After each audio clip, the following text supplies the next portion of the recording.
Yo, creative family. It's a new What's environment today. up? We got the whole gang on set. What's up, y'all? First off, No, facts. I'm Cook, creative. Just one of the hosts here on CTLN. Not a Creatively solo speaking. cam. I mean, what's you next? You next. It's the intro. What's up? Hey y'all, it's Kadeja, aka K-Lig. Welcome to my humble abode. Yes. Right? Next. Let's get it. No, it's crazy because they really getting personal. But this J Law here, creatively speaking, we back again. All right, that's enough of that, y'all. Y'all ain't saying nothing else. Like, honestly, that was Oh a my gosh. quick little intro moment that we Y'all, completely did not plan. I was recording a YouTube video. I'm not gonna tell the people which one, but on my whiteboard was something crazy. And only a few select people read it. I'm like, now why are you all in my business like that? You won't even supposed to be paying attention to the whiteboard. So yeah. Make sure you, whenever you do something like this, clean your whiteboards, people, because people be reading. People are nosy. Yeah, I definitely had mine up for the whole second too. So I don't know. I mean, it is what it's supposed They to gonna be. look at Zoom everything in, but what y'all. they supposed to be looking at. Right. Yo, what's up, man? It's been a minute. I miss you guys. How you guys had me replaced? I got Aunt Viv. Sure did. How you all There's been? some light skinned bros on there. Y'all double down in light skin bros too. That's crazy. Crazy word. What's new? I'll go first. It seems like it's been a minute, like since the gang's been all together. Even this is virtual for real, so there's definitely a lot of catching up to do. But personally, for myself, I've been kind of like knee deep in like applications, applying for different things. It's like mural season here in the world. It's warm, so it's a lot of opportunities out there for me to go and capture. So I've been doing a lot of applications, applying to a lot of call for artists, and working on murals currently. So it's kind of a crazy time for me. It's like a lot of ripping and running, but I'm here. I made it. That's what's new in my world. Yeah. Kayla, you want to jump first? Yes. Hey y'all. So life. It's been lifing. It's been lifing. And in some of the most like dramatic ways, right? But I think it's just the realization that I've been an entrepreneur for a year.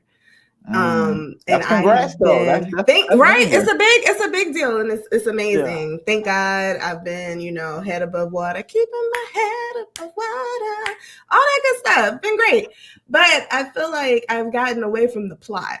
I was on survival mode for so long, like getting these checks, getting these invoices, and one day I looked up and I was like, "Wait a minute, this does not align exactly with what I wanted when I got into this game, when I wanted to work for myself, quote unquote." So this past week has been a lot of like, what does this feel like for you? And how can we get out of it if it doesn't feel right?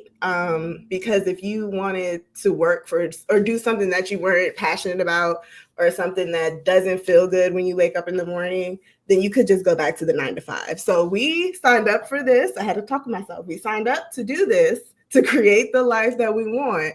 So let's do that. Let's get back to the mission. So it's been a lot of shifting. That's it. What's can we talk about it for a second, or is there something I don't want to be the therapist, but I got questions. Yeah. I got questions. Y'all trying to therapize me.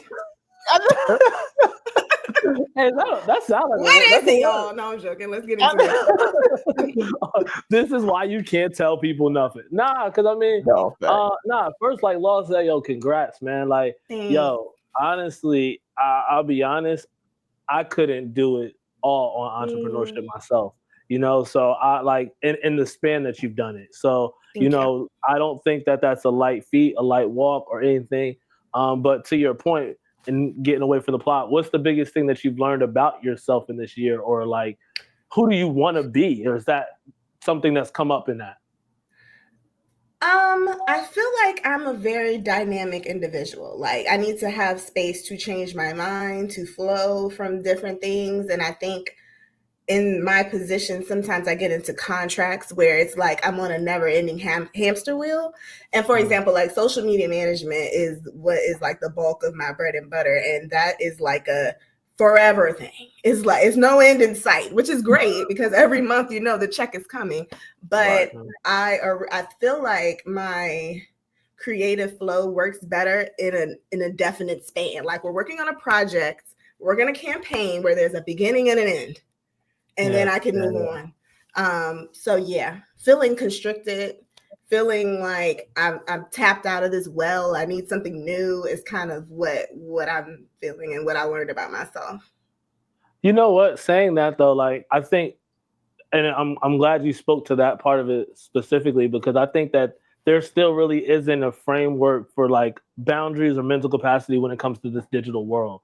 Like people do manage social pages and it's just alerts 24/7. Like you don't get to get the brick thing that Law got to put your phone down. You need to respond to the people. Right. Like, people need answers. But I like the thought of it. Like if people treated it like almost like a sports season where, okay, I could do from this to this. This is our championship run.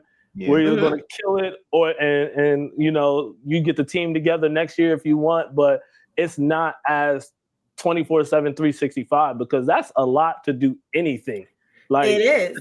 But there's roles in social media where it is like a campaign or your own marketing where it's like we have a new product, we need to come up with this new thing, like agency work, for example. So I'm realizing what type of creative that I am by doing the work. Not to say that I should have known better, but it's definitely like me getting into the game has realized that there's so many different spaces, and it's an opportunity out there for me to operate in my best lane. And Law, I know you got some questions. You got a couple questions. I learned the last two pods. One, Law got questions. Law got questions, and he's gonna answer them. I'm gonna fall back going forward. But my last one was definitely or just a note to anyone in that space, like yourself, like you said, like people will definitely take advantage as much as you let them in that space too. As far as like, oh, here you go. Goodbye. Like into oblivion. Right. See you for the KPIs. So you know, I did want to just put that out for any creators. Like find the balance, push back in the spaces that you are in, and see what you can work around too. Because sometimes it's just like I just need to get away from this for a minute. Right. And then see, So, but Law, you got some questions too, my brother. Go ahead. No, I honestly, what you asked, bro, it really just kind of reiterated what I was gonna say. But one thing I did want to mention was, like you said, you just reached 1 year in your entrepreneurship journey, and everybody takes it differently and how they attack it and things like that. But I would say to like really just dive into it. Like you said, you're finding yourself in this, I guess this zone now where it's like what you're doing isn't really on brand for what you want to do. You know what I mean? Right. But I feel like the long game. Yes. But I feel like it's a part of the journey in terms of like you're trying different things and it's not working out here, or you're not being fulfilled in what you want to do. But we all know at the end of the day, them checks still got to come and those bills still got to get paid. So I would say just embrace it, and it might be, a strenuous thing or maybe a little stressful, but I think it's just a part of the journey that you're going to tell on your Breakfast Club interview or whoever's the hot person at the time in 5 years. Shit, you might be on it next year. You never know how fast. That's the way this world going. I'm going to see. I can't wait to see K-Leg's tunnel walk into, going on the show. Like that's when really going to kick it off. I don't know what song they're going to bring out for, but it's going to be a tunnel walk. Yeah. Hey, all right. Let me tell y'all get jiggy with it. Media. No, facts. But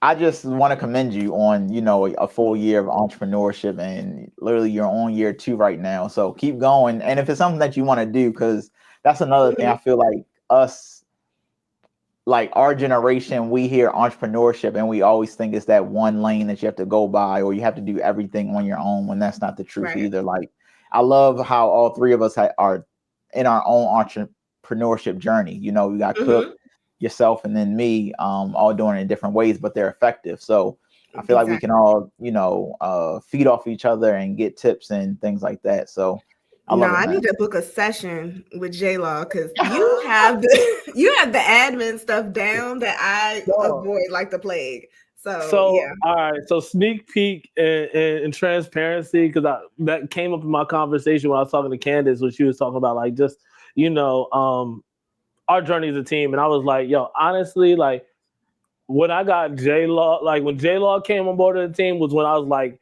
ain't no way, because I look up to him, everything admin wise, everything branding wise. Like I always kind of feel like he got it. Like Law really is the one. So he's worth every session that you can book, any moment to pick your brain on. Law is the person that actually pay for a consultation for those outside of there. Like don't think you can talk to him. Not too much. I'm still trying to figure it out myself. Put the link below. right. Link in bio. Link in bio for sure. But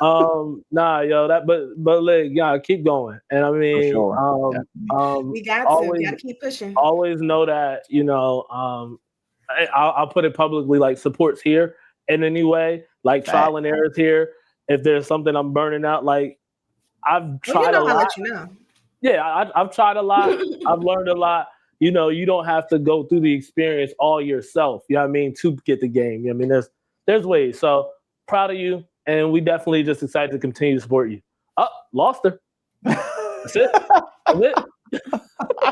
She was like, that's my cue. I quit. Right. Wait, now it's on the ugly camera. You ain't charged your Osmo. No. Oh dang, Lig. Oh man. I'm gonna let you go backstage for a minute to get your camera right. I'm gonna respect your privacy. Yo, what's funny? I got the joint. My microphone about to die. Like that's 10%. I was like, oh, didn't think about that. Right, facts. But I'll do a catch up. I think look back. Hold on. No, I'm not.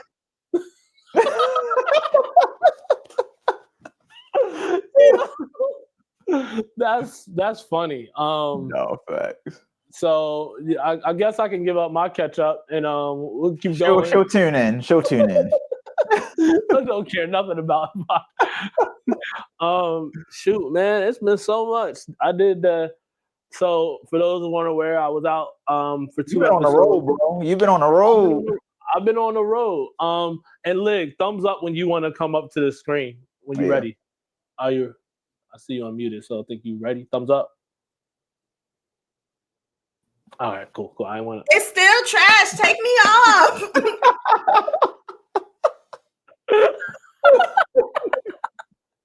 You know what's funny?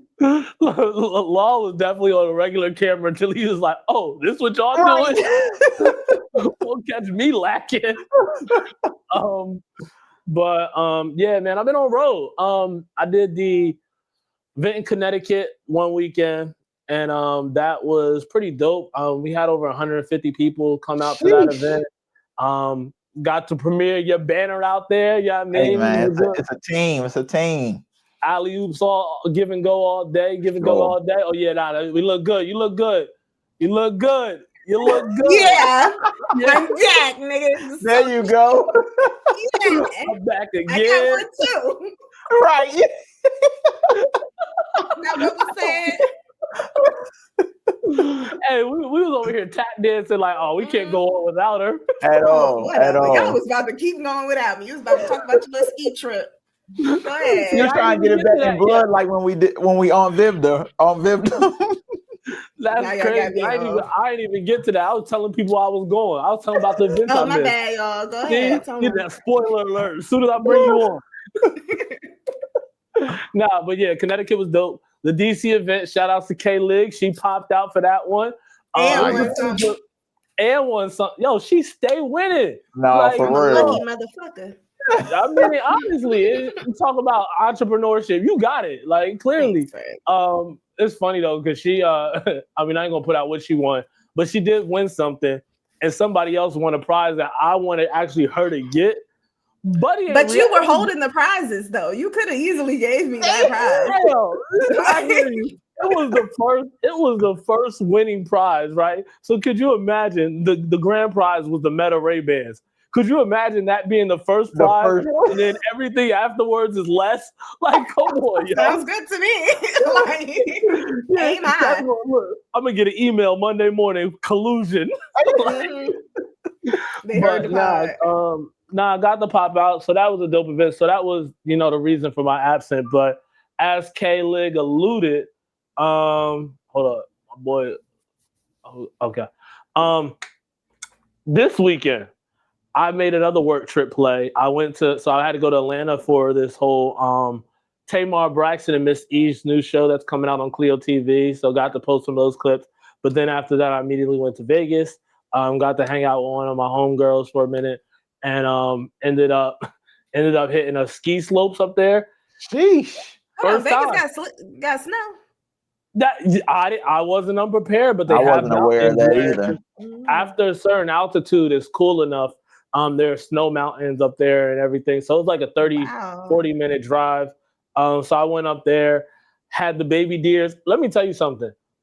I never done anything like this before in my life. Unfortunately, this is my adventurous friend where every time me and her hang out, we do something that's outside of my bucket list, but is apparently a thing to do. I've tried dirt bikes in the past. That was an epic fail. We did hiking on one of the, what's the name of those national parks? Like one of the national parks. We did one of those. So this time it was like, let's do skiing. Was that your first time ever skiing? My first time ever skiing. Which, based on the footage, your boy ain't look bad. You know what I mean? Like, hey, it's the highlight reel, y'all. You can edit out the bad parts. Nah, I definitely started off with the stanky leg, like trying to go down the hill, falling over. I took like 2 tumbles. One time I fell out the skis. So again, like that. Hey, these things happen. But I was really proud of myself because the biggest thing I was scared of was getting on and off the lifts, because that's when I seen people like fall, like when they get on them things, and I'm not afraid. Is that the dangerous part? I was about to say, I didn't know that would be the dangerous part. I mean, I just wasn't aware of the concept because you have to keep your skis on when you get on and off. So you got to be ready for it. So I was like, I don't know what this hop off is going to look like, but hey, I was 3 for 3. I got off every time. I'm sorry, the hop off is funny. Nah, for sure. It was definitely, it was a lot. Felt extremely sore. But then apparently she was like, yeah, got a spin class 10:30 in the morning the next day. So I died twice on this trip. Damn. But I'm back. Shout out to adventures. No, for real. It's funny because when I was watching the last episode when Lou was talking about like how him and his lady was doing their adventures, I'm like, dang, I'm not there yet. Like I don't plan to be. Like I'm cool. In my mind, did the same thing. In my mind, there were instructors and people for safety measures around. Lou was just out there. Out there. Like niggas are not supposed to be out there like that. Lou was with the hunters and gatherers. The hunters and gatherers is funny. That's funny. Like I wasn't with those boys. He over here looking at the sun. It's about 4 o'clock over here. That's not me. I mean, like honestly, the fact that I had no service on the ski mountain was like, okay, this is a controlled moment. I'm going, and I know where I'm heading back. Like I was driving back down the slope, just like, look, at some point, signal needs to kick up because we are at the end. But it was dope, yo. And shout out to those Black people out there skiing. I know there's like a whole page on that. I definitely would do like a cabin trip and like add that element of a ski trip to it. Funny in the comment talking about I'll be out there too. So yeah, Des, I see you, my brother. I will hold you to that standard. Shout out to Des. But yo, man, outside of that, it's been a lot happening in this time. But bigger than a lot of things happening, we've got an event coming up. Like we gonna be in person. People are actually gonna be able to see us cut up in person and realize that we are actually friends. Like this ain't the Instagram version. So first off, the pop out March 29th, man. How y'all feeling in the group chat? I'm feeling good, man. I think It's always one thing to have the conversations. We present virtually through the pod and on YouTube, and then people listen to it. But that in real life opportunity, I think, just speaks volumes, because it's one thing to be a one-way, listener, you know what I mean? But for you to give feedback now, to feed off the energy, to, ask questions, to network, to talk to us in person, it just adds a whole nother, feature to the entire experience of CTLN, the network, creatively speaking, and everything that we have to offer. So I'm excited personally, because it's one thing to like just be behind the screen, but like to see the people in person, I'm excited for it. And on top of that, the special guest that we're gonna have, I don't know if we're gonna drop that now, but it's our pod. Who else to get the exclusive? Yay! But yeah, shout out to Ahmad for popping out and everything that he does in the music industry. I think it's going to be a great conversation for aspiring artists and even established artists as well, about being independent and also being able to brand yourself and just go the proper steps and proper channels to being successful in your music career. Yeah. So for those who aren't aware too, Ahmad Davis, who will be our special guest, who we'll be having a conversation with in person.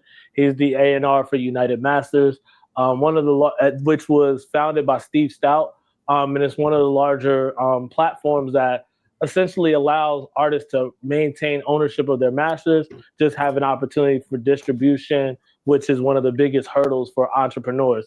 And like honestly, again, talking to K-Lig's point earlier, entrepreneurship, like it's the same thing with having a corporate distributor of your, independent ownership and creative methods. So just looking at what Ahmad has built and what he's done, and also seeing how he maintains, because although he has that role, he's still writing articles for Billboard. He's still writing articles for various rap radars. So still actively in the music space. And so I felt like it would be a great person to talk with. For those who've tuned into the pod, they've seen us have a lot of music debates at this point, right? Like from battles to walking away from battles and all other things in between. And so, I know we always speak on, hey, this is a network for creatives. It's, this first round is just leaning into the creatives who we've been kind of talking around already and providing them a space. But Lig, any thoughts that you have for the event before we keep going to the tangent? Yeah. I, for one, am very excited about meeting the people, having a two-way conversation, because I think a lot of our podcasts, we're talking to each other, which is great. I love you guys. But I'm so excited to have other voices in the room here, and see the people that have been showing up for us, supporting the pod, and want to join in this conversation. So I'm excited about the community elements. And Ahmad is super dope. Follow him on LinkedIn, follow him on Instagram, and some of the things that he does for his artists, as well as just the voice that he has in the music space as a young Black person that is our age, working with these big brands like the Complexes, like the Billboards. Like, I think it'll be awesome to hear his story as well, which is one of my biggest things. I love to hear people's backgrounds and the impact that they're making. Law mentioned this earlier. Like, have there been any independent artists that stick out in your mind when you think of people who kind of made the pathway? I'm just curious, just from y'all perspective. And this is completely unscripted. No. Yeah, I'm going to say, I don't even think I know, like, literally who's independent and who isn't, but I'm going to let Law go first, and then we can go on that. The first one that honestly, just me being an adult that I started listening to, that was independent, was Chance the Rapper.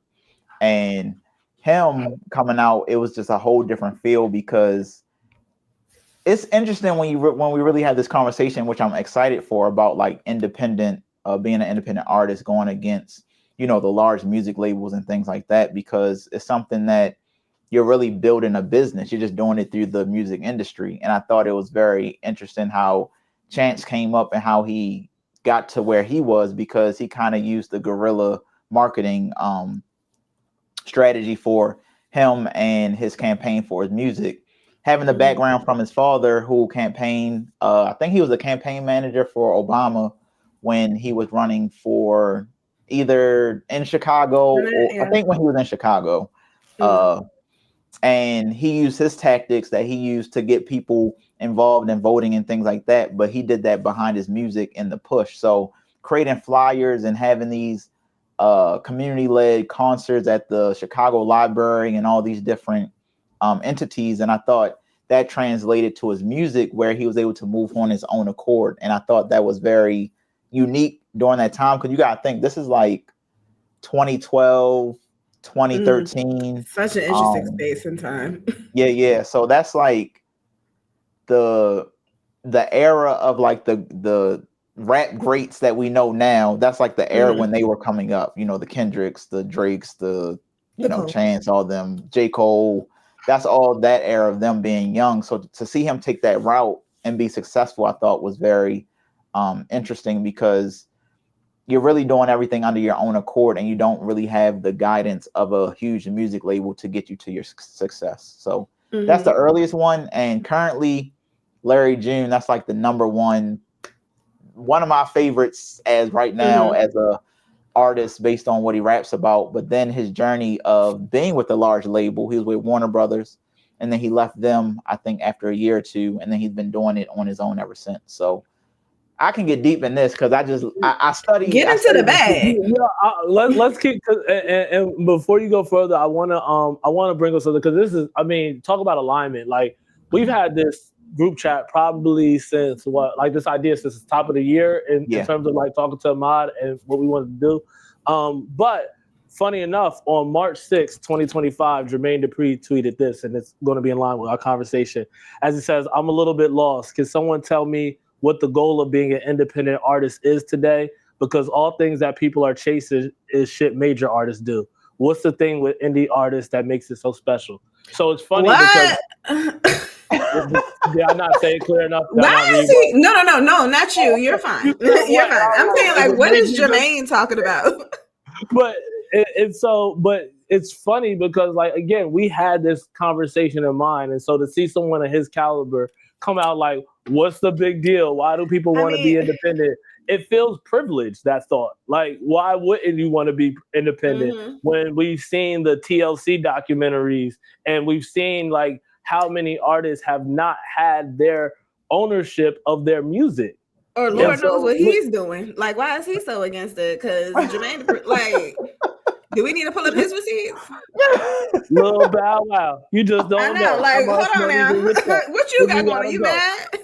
He sounds real mad that he can't, yank up any more royalties. So for people, so for the framework of it though, there is so much value in maintaining ownership of your creative intellect, whatever that may be, whether that's being a music artist, a visual artist, or a creative just altogether, because that dictates a lot, especially if you look in this era of TikTok, where your music can go virtually anywhere and can produce some sort of, income for you. But if someone else is taking like 50 cents off of every dollar and then also making you pay back 75 cents, you got to figure out how you want to get paid. Can we talk about the streams? Like, people aren't selling records for real anymore. Like, streams, how much? I don't even know what the quote is or how much money these people are getting from streams. It's not comparable. Yeah. No. And so with even that, and like Law, you said you follow like Chance and Larry June. For those who watch, of course, my arc of music and independent artists is a little bit different because I've been in this for a longer time. Mine, it's funny, does start with like a Joe Budden era of being an independent artist. Why you know Joe Budden? No, I mean, like, just him, like watching him, like he's been an independent artist releasing music. So basically, you're Joe Budden. I'm Joe. Oh, that's funny. Because you started as a rapper. Yeah. I mean, podcasting. He's the blueprint of this, hip hop. And he also, because he's also an independent platform too, which I think does mirror very well with, like, I want to own my voice. Yeah. I want to own my voice, because your voice will be used. It will be manipulated. It will be a soundbite that you can't control.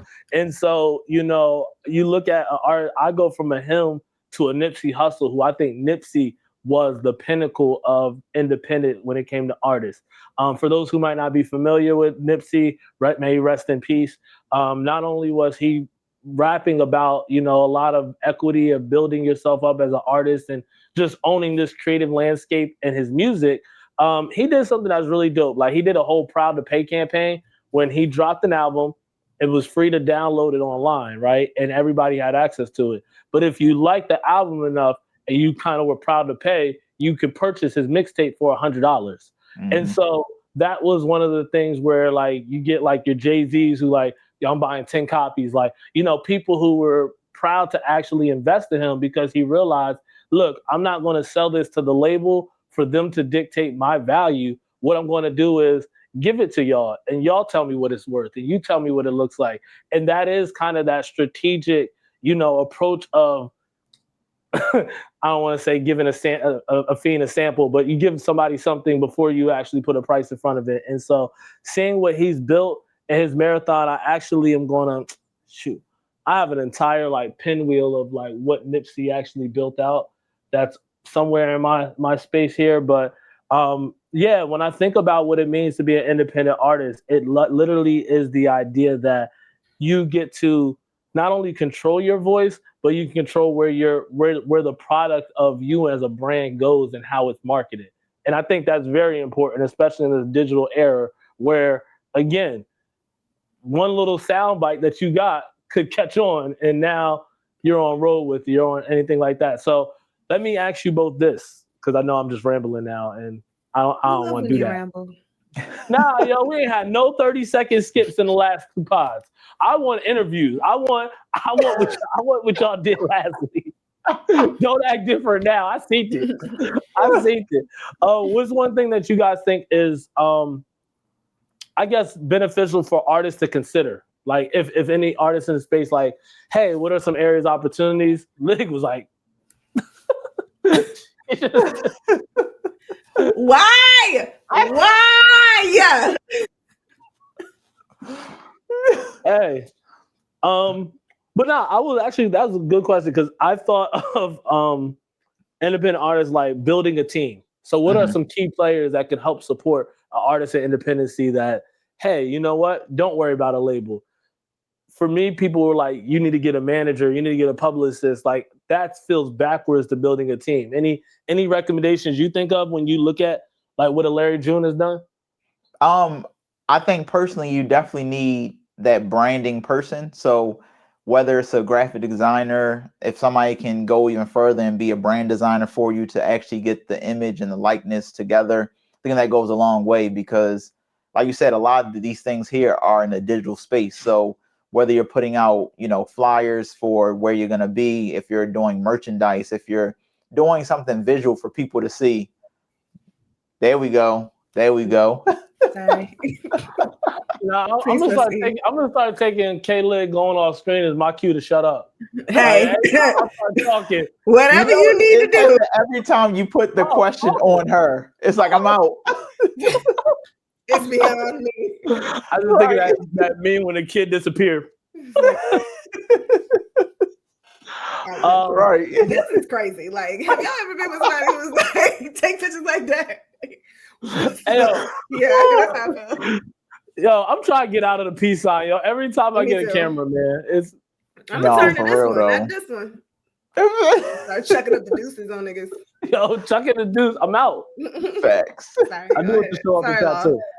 I'm sure you were saying something amazing. Nah, because we were actually talking, and I think this is a good point to come back in on, is about, okay, if an artist does maintain independency, what are some key team members they can build around them? Like, when I was coming up, people were like, oh, you need a publicist, you need a manager. I'm gonna give y'all some horror stories in a second. Like, it was charging me $3,000 a month to be my publicist when I didn't even have a project together. So, like, just talking about putting the cart before the horse, like, that's the type of advantage that artists are taking, or people take advantage of artists. Like, oh, you need this, you need marketing, you need this.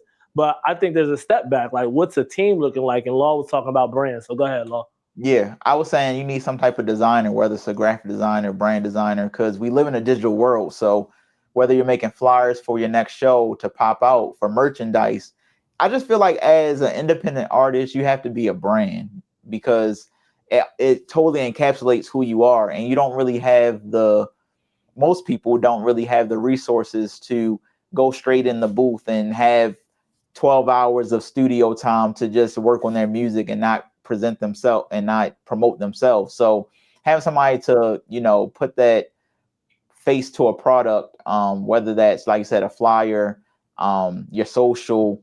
And it's funny because like people think those are different things, which they are. Like you said, a social media manager, a graphic designer, brand designer. But if you get the right person, they can do all those things. It's just a lot. I ain't gonna hold you. Like that person exactly you get, that needs to be a ride or die because you gonna put that person through hell. Yes.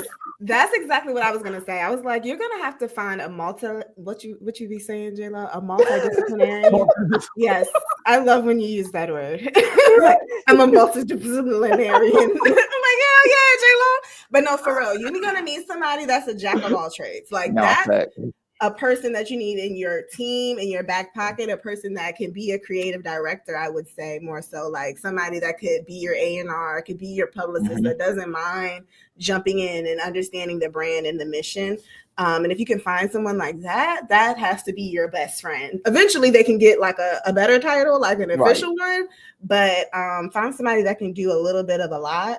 And I also, in that same vein, and probably because of our perspectives, like you said, a designer, I'm thinking like a videographer that can really hone in on the look and feel of your work as an artist, especially marketing your stuff digitally. I think a videographer is like key, somebody that you can just take with you everywhere, record every single thing in a specific style. Especially in today's age too. Exactly. Yeah. I just had like a proud moment in my head because this is the conversation I think that's important because it is people knowing how to get to you guys type of people around them when coming up as an artist. Like the artist is like pretty much the product, but the product needs to have these other pieces, but you need to have it in order or at least along the way. So two things, because Lig hit it on the head. Like you need to figure out person. Like Cole talks about what Eve does, but we never really heard of that until this actual, season of life. Like you need that figured out person. That's you, Lig?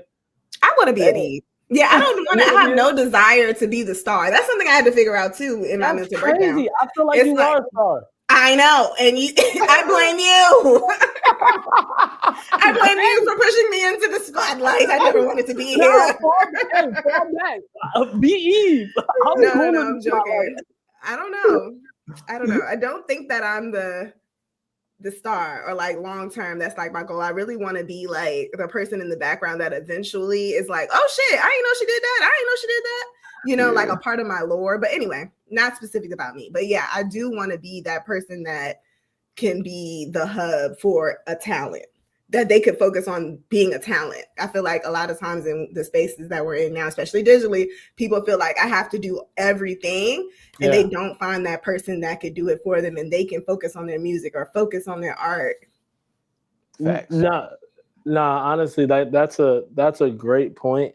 And I think, that it's finding your role. So to your point of someone who is getting started and meet people where you are, like, if you find someone and you're like in a circle where you see someone that's talented in doing music and you're talented at what you do, just try to add to that pot. Like, hey, you know what? Like, yo, let me at least take this off your plate. It's not trying to be everything for everybody. It's just a start for, like you said, the Eve story is, hey, I would give them some gear. I'll give them rides. Like, it doesn't have to even start with you doing anything technical in the business.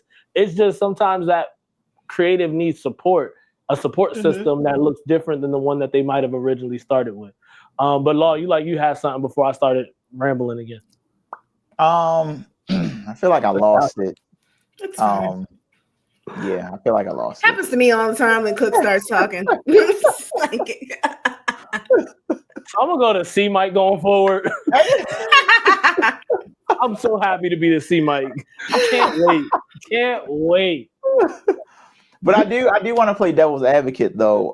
It kind of advanced the conversation, but we always talk about independent, and I feel like people use that as a goal, kind of to what Jermaine Dupri said, but like, do you think it's worth, when is it like to a point where you say, I don't need to be independent? And I should go under a label. I feel like those are the most, I hate to say it like this, but the more talented people, where you just need to hone in on your craft and you don't need to worry about the other stuff and let somebody else take care of that, from that perspective. What do y'all think? I'll let Cook answer because I don't think I really know the ins and outs. I was gonna wait until see Solentino by spotlight, but just answer the question. It's funny because I actually ran into a rapper coming from Atlanta, and he and I were having a conversation. That's not surprising. I'm sorry. You ran into a rapper coming from Atlanta? Like, come on.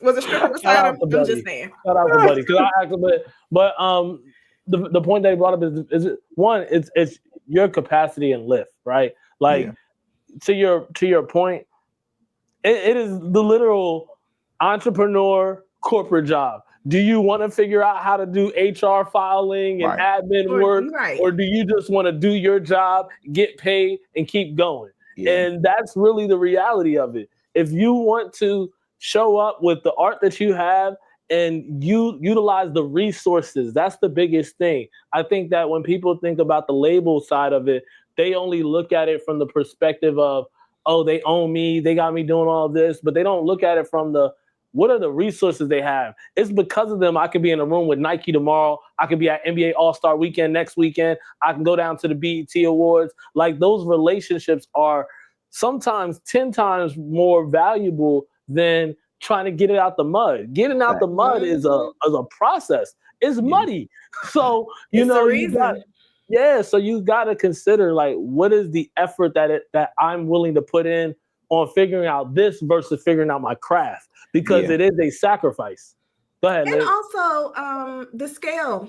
I think back to my point, I don't really care to be the tippy top Beyonce selling out tours everywhere.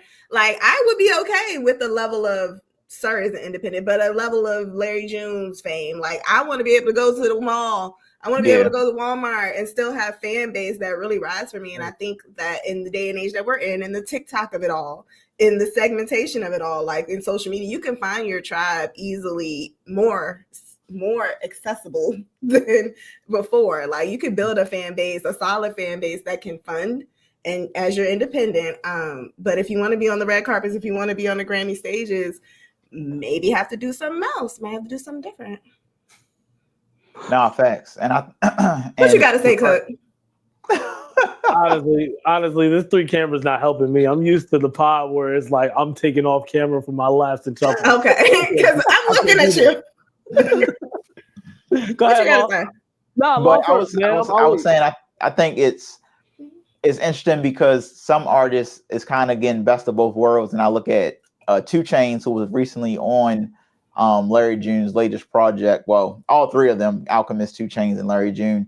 But he just became independent, and for him to be under a label for that long and now having to switch to independence, he kind of sees it as a breath of fresh air because he's able to move on his own accord. But he said it's cons to that as well, in terms of like booking studio time and knowing like I can't just sit in the studio for 8 hours because I'm really getting billed for everything, compared to when he was with the label. Yeah, you got it for the whole weekend. Do what you got to do. You know what I mean? So it's a difference in terms of how you move. And I think it just honestly just makes you better in business, like better business acumen from that standpoint. So I think, like you said, it's internal in terms of like, what do you want? What do you want to accomplish? And what do you want to become better at in this game? And I would say, I know we talked about like the elements of the team being around you, which is like important in terms of whichever way you go, whether you're going to the label route or you're going through the independent route. I think that there's also something to be said for just focus on the product and the community that product attracts, right? Like listening to them, providing feedback, growing with them. Like I've seen people nurture what we consider to be super fans, quote unquote, by just being consistent in themselves and then developing over time.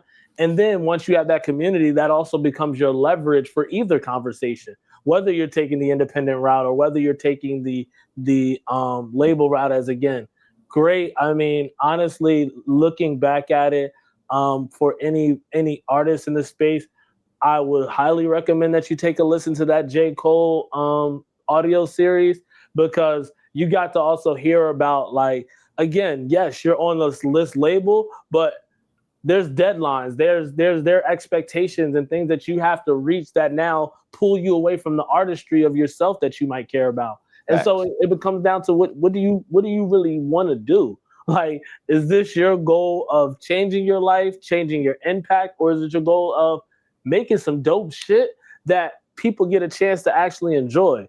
So, I mean, I think that it really isn't a battle of, I think it's more so a battle of getting the product right, getting your team together, and then whatever path you guys can go on together, let's steam ahead forward, you know? But that's why I do like, that, to bring it back to the event. That's why I'm excited to talk to an Ahmad and talk about how they're changing the approach of actually having distribution. Because, I mean, again, some of the artists that they had this year, Shabuzi, they had Brent Fayez, they had the girl Ken the Man right now, who got that joint. It's a rival TikTok joint that I don't really want to say because it's not. I'm not you the audience. You should definitely sing it. Nobody I'm not the audience really for it, but I rock with it heavy because she be talking this stuff. Like, oh man, we don't know what song you're saying. We should. It's cool. We can. I'll figure out a drop later. But nah, she like I literally DM'd him when I saw them that they posted her. I was like, yo, she got it. Like, her pen is tough and she talking heavy. But again, it's not. I'm not the voice for it. I'm a fan, but I'm not going. Y'all not going to catch me here. We just talking about it's my voice. I just want to know so I can stream it. You need to give me a little. I'm gonna find it. I'm gonna find it. If y'all rap about anything, I'll figure out what the song is. Y'all not gonna watch me look. Yes, I am. I mean, I think that people, like, the industry should be reshaped then. Like, if more people want to be independent artists, like, let's talk about why is the label route so toxic and what can we do to change that? Yeah, I think past traumas is what really kind of put a stain on the label and on the industry based on the stories that come out after somebody's career is over with. So you really don't hear about those horror stories until, 10, 20 years later, from the 2000s and the 90s. So I think that just has a stain on, the music industry. But you also got to think, times are really changing. Like, people become viral and they become known from social media, from TikTok. And it's like, the label. What I need a label for, right? Exactly.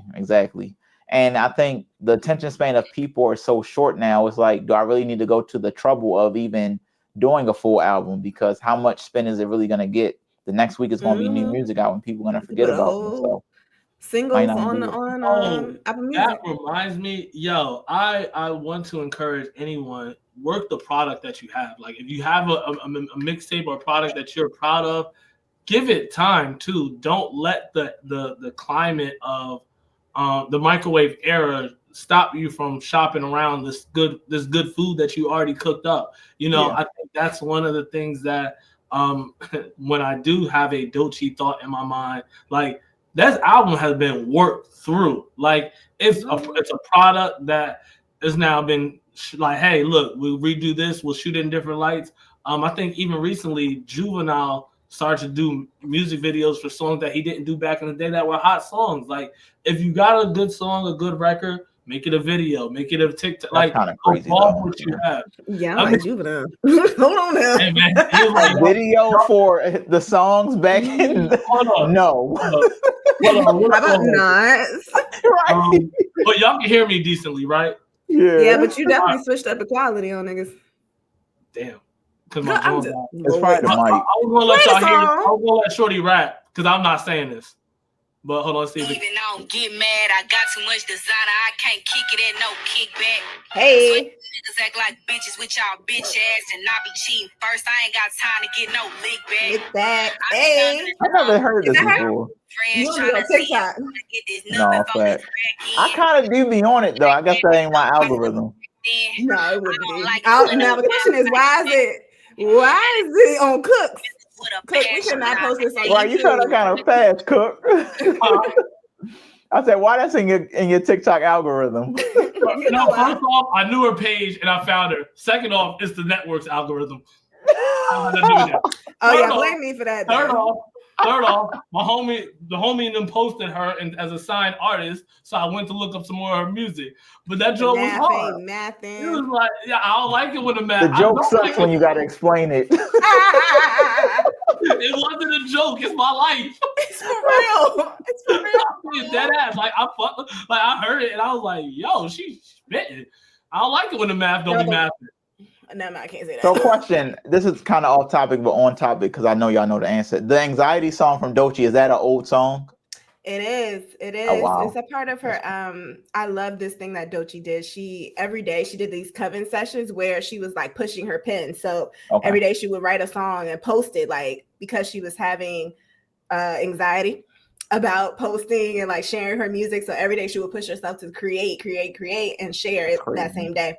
So she recorded herself making the process of that song, and I think it was So, but then they re-released it because it wasn't like a finish.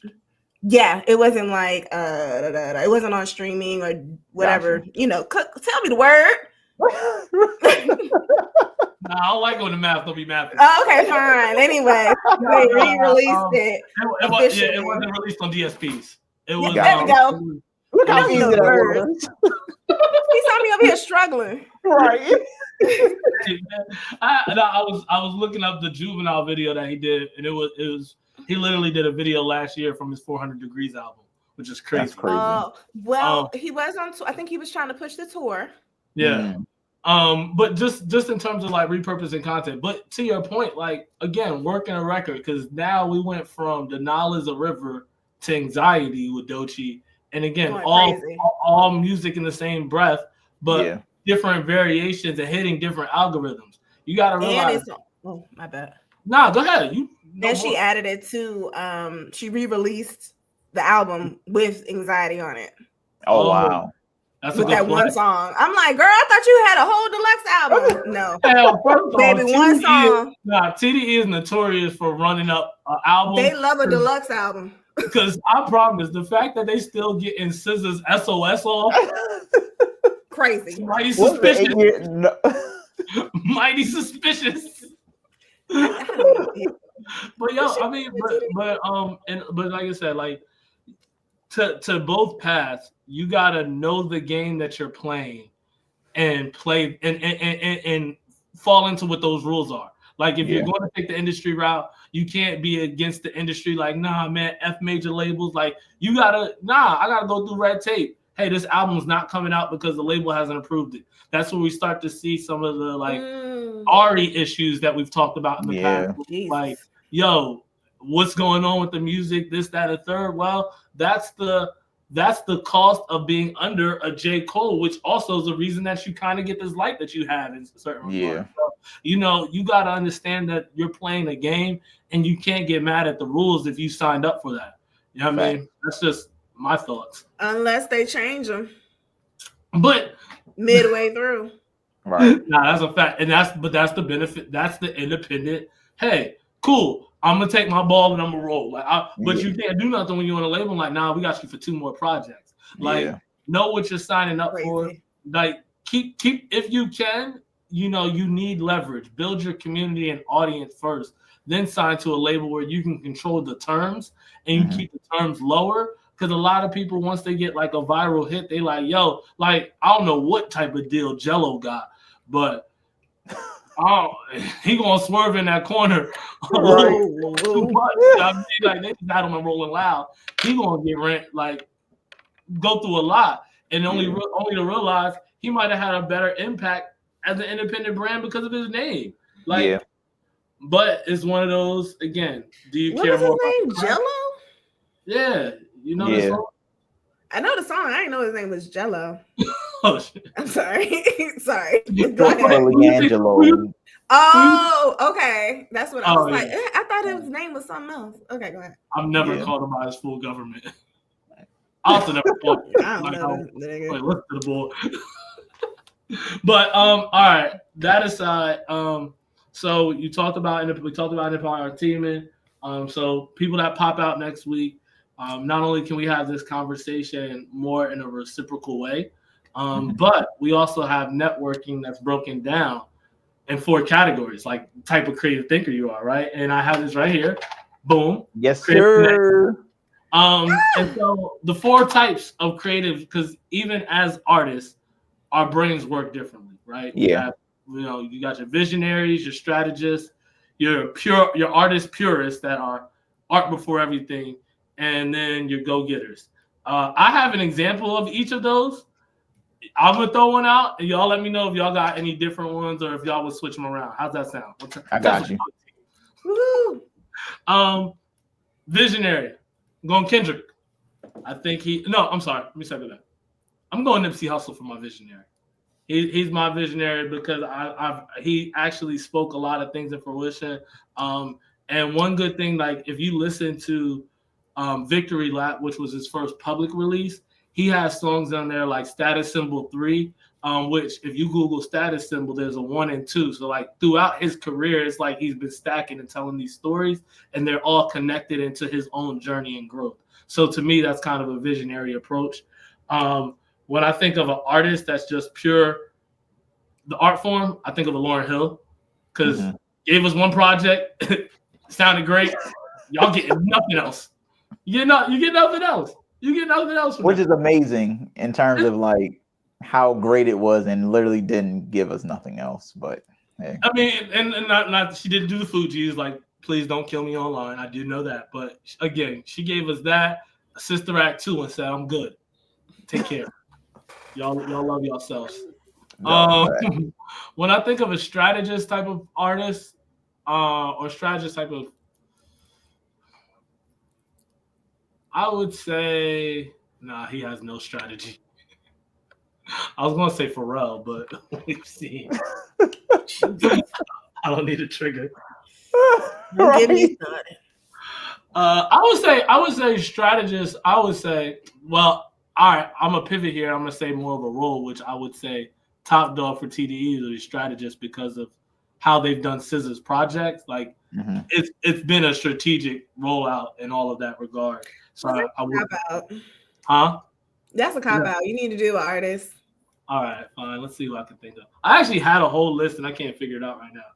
But go getter, I would say Lil Wayne, because that mixtape era run by itself, like he was just like, yo, I'm on your head. Like it don't matter. Yeah. Like I don't care about nothing else. 50 Cent. For a go getter? Sure. That's a good one too. Thank you, Law. Appreciate it. He fits it. He fits it. It's the hustle's ambition. Yeah, he definitely only in there for the hustle of it. Yeah. Strategist. Jay-Z.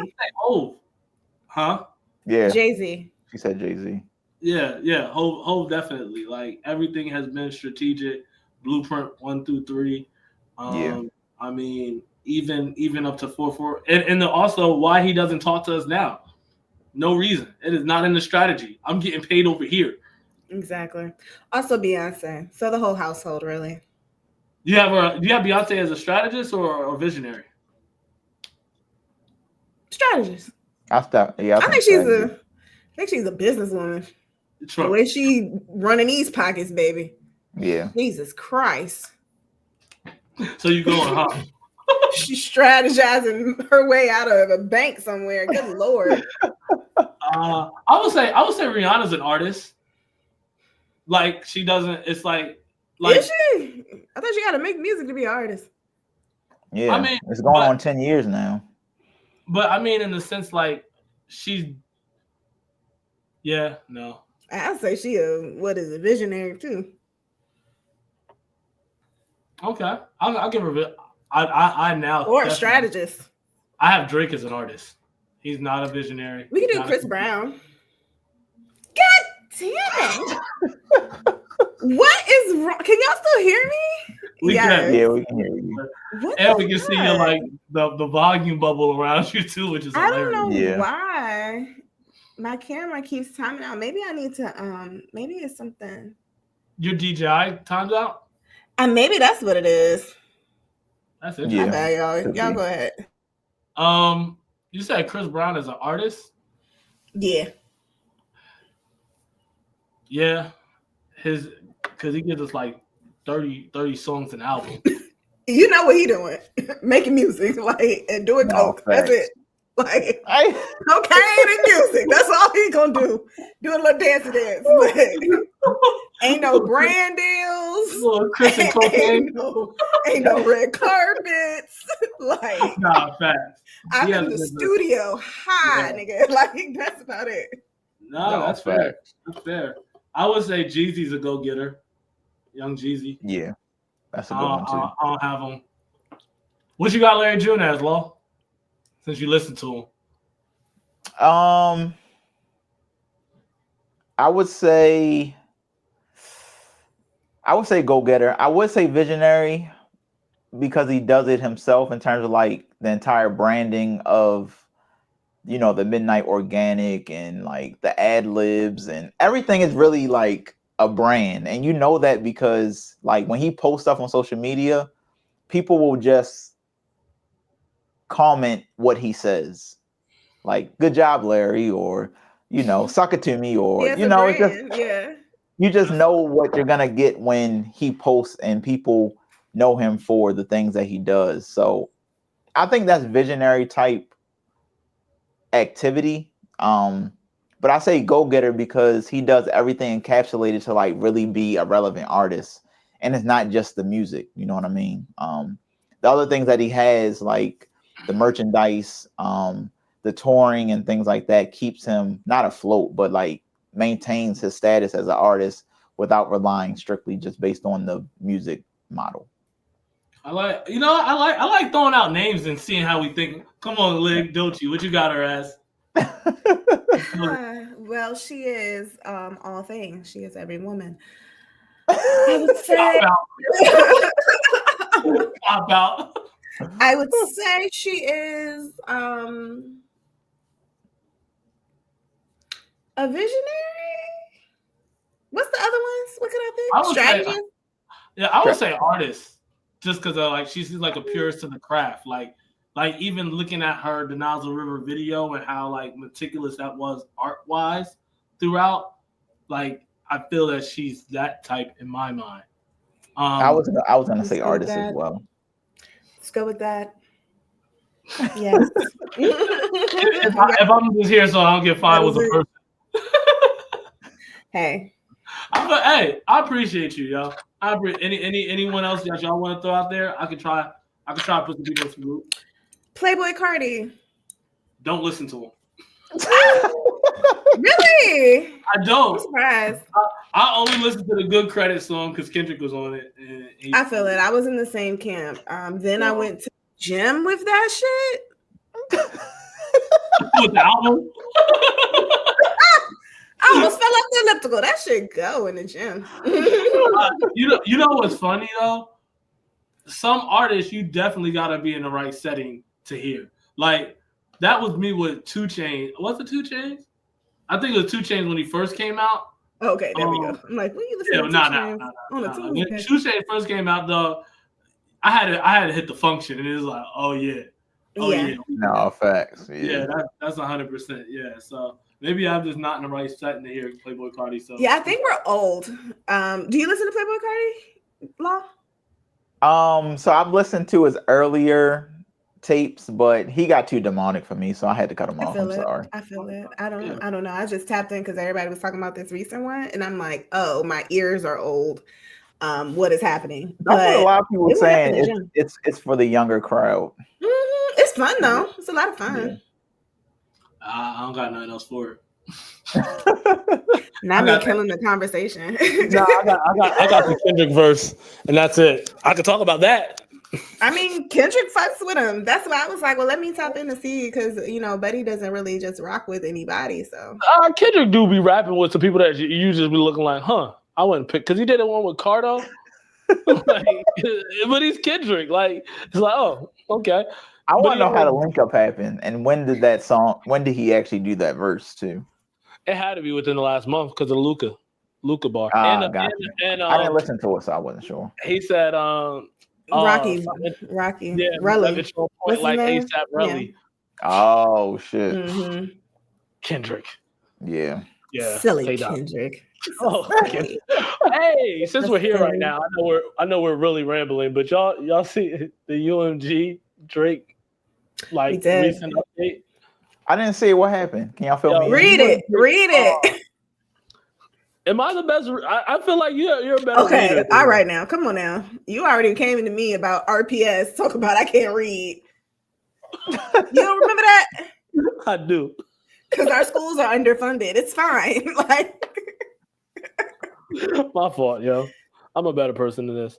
Okay. So this is UMG countered the Drake suit with I did see that. Yeah, I saw that. Okay, I don't need to read. Yeah. All right, for our listeners on read it for the people. We have a podcast. First off, they quoted it off by saying the top of this starts with one of Drake's quote where he says, "Yeah, I want it all. That's why I strive for it. Diss me, you'll never hear a reply for it," which was from Successful years ago. Yeah. And then they go on to say the plaintiff, one of the most successful recording artists of all times, lost the rap battle that he provoked, in which he willingly participated. Instead of accepting the loss like the unbothered rap artist he often claims to be, he has sued his own. Pause right there, because that is a read. First sentence, that is gross. Unbothered artist he claims to be. Nah, someone gotta see me. Someone gotta see me. Is this a lawsuit? Okay, go ahead. Continue. This is in court documentation. Right. Why are you being so spicy? Go ahead. Rap artist he claims to be. He has sued his own record label in a misguided attempt to salve his wounds. Plaintiff complains it's utterly without merit and should be dismissed with prejudice. It should be dismissed with prejudice. Here's the introduction. I will only do this first page because it is a 94-page doc. Oh, we are not here that long. I heard was the first. I'm gonna give you the first page.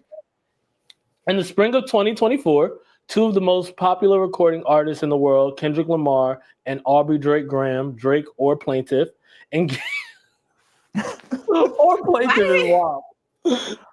in a high-profile rap battle. Over the course of approximately 2 months, they exchanged increasingly. Some words I'm not going, my PS public school system ain't get me through. It's fine. You're doing good, sweetie. I'm not here. Sound it out. Diss tracks. Nope. not going to get me. Sometimes responding within hours of each other. Drake encouraged the feud. For example, when he felt Lamar was taking too long to respond, Drake released a second recording in which he goaded Lamar to continue the public rap battle. Lamar did just that, and collectively, Drake and Lamar released a total of 9 tracks taking aim at each other. Multiple commentators declared Lamar to be the winner of the battle. And then this goes into Not Like Us, the subject of complaint. The recording and music video were released by Lamar through UMG. Not Like Us was massively commercial and artistic success. The record was the best-selling recording of 2024, won the Grammy Award for Record of the Year. Accompanying music video won the Grammy Award for Best Music Video of the year. The song Not Like Us won the Grammy Award of Song of the Year. They're going to throw this out. Ubiquitous cultural phenomenon, among other things. Lamar performed the song at the 2025 Super Bowl halftime to record audience, and Saturday Night Live parodied this in the 50th anniversary special. With that said, they said the record was hot. You lost. The record was hot. Another thing that they said in there. They also, go ahead. You think you're about to say it. Yeah, another thing that they said in there at the end was how rap beef, you can't sue people like that. If this goes unprecedented, then it's going to affect rap beef's future, like the art form itself, which I thought was a great point. And really respectful of hip hop. Like it's something that we can't do because you're gonna fuck up the art. But go ahead. Exactly. And I can't find the other one, but they also did reference when years ago, I think it was actually during the Thug trials, when Drake came out and said you can't use rap artists' lyrics against them because it's an expression of their imagination and who they are artistically, and that shouldn't be used. And so he used that to plea for Thug. And now to try to sue seems crazy. But they also then listed out all the songs that he's dissed other people in, from 5 a.m. to Calabasas, all the shots that he's taken at other artists throughout the year. UMG did reply. Christ. I mean, not UMG. I'm sorry. Drake's lawyers replied. By the way, it was a terrible response that they should have probably sat on a little longer. But UMG, their response is from Drake's lawyer. Bye, Lig. Just stop. Just stop acknowledging it. Like, just don't look at me. We're going to ignore it. Okay. For those listening audibly, this podcast has been hilarious. Right. UMG wants to pretend that this is about a rap battle in order to distract its shareholders, artists, and the public from a simple truth. A greedy company is finally being held responsible for profiting from dangerous misinformation that has already resulted in multiple acts of violence. This is a motion of desperate ploy by UMG to avoid accountability, but we have every confidence that this case will proceed on to continue to uncover UMG's long history of endangering, abusing, and taking advantage of its artists. I don't like this at all from Drake's camp. They got this is terrible. But again, full circle to all of this. Own your music. Do what you want. Facts. Or get a label to back you. Right? We gotta wrap this shit up, though. No, we done. So what we gonna do? Solo camera. Solo camera. We'll go with Lig first while she got camera. Invite people out to March 29 or anything. So we'll let everybody get their solo shots off. So, Lig. Hey y'all. Welcome to the group chat. We're so excited. We really hope that y'all come out, come support us, come talk to Ahmad, come talk about independent artistry, come talk about creatives. Yeah, all the things. March 29th. See you soon. Let's go, Law. Everybody, please. No, I need to do that over from the top. Come on, please.